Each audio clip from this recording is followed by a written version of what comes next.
Welcome to my World History Notes, where I read from the book that I wrote to teach homeschoolers world history. A Bible Believer Looks at World History. You can purchase it on lulu.com, amazon.com, the Bible Baptist Bookstore, or just follow me here. And if you ever mind, subscribe to my channel. This is a lot of fun for me, and I'm going to say things that you won't agree with. I might even be offended by. But the point is, if you have an opinion because you've studied it, I'm happy about that. So disagree with me, that's great. But just be a part of it, be conversant in American world history. So we're going to begin here with a period of time, the latter half of the 18th century. Great improvements in weaponry saw the latter half of the 18th century display the brilliance and bloodshed of four great captains of war.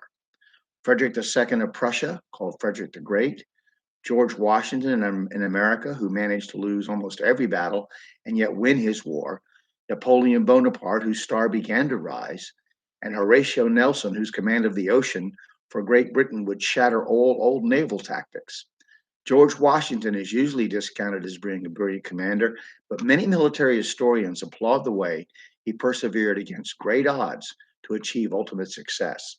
There were three great wars of this period between 1750 and 1800: the 7 Year War between 1756 and 1763, which was known as the French and Indian War in the United States.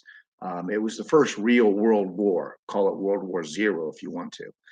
The American Revolution between 1775 and 1783, and the French Revolutionary Wars between 1791 and 1800. The entire world was in the grip of war at some point, with the result being the French colonial empires in America and India being destroyed, and a worldwide British Empire being firmly established, and the United States of America coming into being. Strangely, the end of the period did see France defeated elsewhere to be the dominant power in Europe on land. William Pitt the Elder, War Minister for England during the 7 Years' War with the French, was one of those far-sighted men who saw the need for Britain to have a strong navy. The 7 Years' War saw the Holy Roman Empire, Austria, France, Russia, Sweden, Saxony, alarmed by the growing power of Prussia, join in a coalition against Prussia under Frederick. England allied with Prussia, already being in almost constant hostility with France. The Treaty of Paris closed the hostilities, with France renouncing its claims to Canada. The French Canadians around eastern Quebec were called Acadians. Many expelled by the British moved to Louisiana, and their name became corrupted from Acadian to Cajun, a term we use today. The poem Evangeline is a tragedy written by poet Henry Wadsworth Longfellow about a young Acadian's attempt to reunite with her love. Also, at the Treaty of Paris, Spain traded Florida to England for the return of captured Havana, Cuba. At the Treaty of San Ildefonso on November 3rd, 1762, there were three such named treaties in the 18th century. As compensation for allying with France, Spain had received all of France's land west of the Mississippi River. This later would be purchased by Thomas Jefferson from France and called the Louisiana Purchase. How France got it back comes later. The wars of the French Revolution resulted from the growing violence and tyranny of the French Revolutionary movement that we've already mentioned and the efforts of other European kings to restore King Louis XVI to his throne. This was called the War of the First Coalition and lasted from 1792 to 1798. Unfortunately for Louis XVI, to keep him from being restored to his throne, this meant his beheading in 1793, along with his queen, Marie Antoinette. France was now at war with virtually the entire world as far as Europe was concerned. A national draft was imposed. Belgium was annexed, and the country invaded the Netherlands. Also in 1793, a reign of terror under Maximilien Robespierre, and the Committee for Public Safety began. France neared collapse. The entire male population of France was drafted. By sheer weight of numbers, the French had some success in repulsing the armies of its enemies and former friends. The French fleet, which had helped the Americans to victory by its mere presence, was defeated by the British under Admiral Hood. However, the French continued to be successful on land, and in 1795, the government was replaced by the Directory, a five-man committee. General Napoleon Bonaparte, who started out as a second lieutenant of artillery, rose to prominence with his military command and defeated all comers. using military genius and strict discipline of those he commanded to wield the French into a formidable fighting force.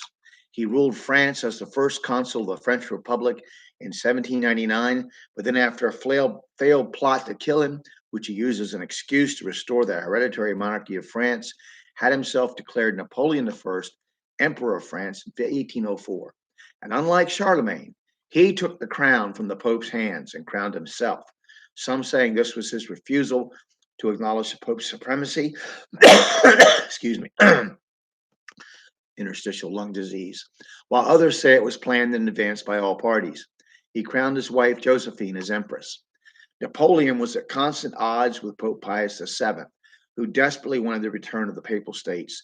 The papacy once controlled and lands in Germany, that he had lost to German princes who had seized them and that had been lost by treaties. Eventually, Napoleon will be excommunicated when he conquered the Papal States in 1808.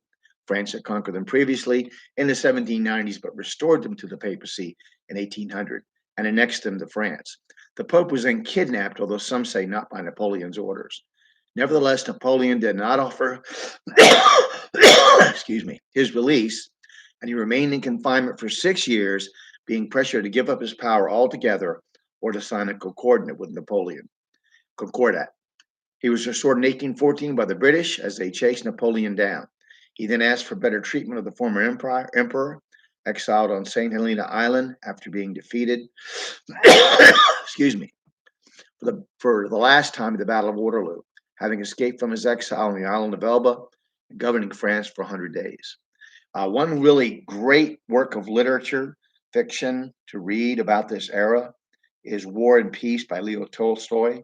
It's a long read. You don't get into the first declaration of war against Napoleon from Russia until chapter 19. But you get to see how people looked at Napoleon, how some viewed him as a messiah figure who was going to change the world, make it more scientific, make it more practical, make it more realistic, overthrow the old regimes of religion and monarchy. And yet others viewed him as the Antichrist, someone who was coming to just evil to consume the earth. So War and Peace really digs into the psychology of people there and the brutality of war. So I do recommend it if you have time to read, maybe a little bit each day. It's definitely a rewarding book once you tackle it. So next we're going to discuss Russia, Persia, India, and China. And I look forward to talking to you again, and I hope you'll study world history.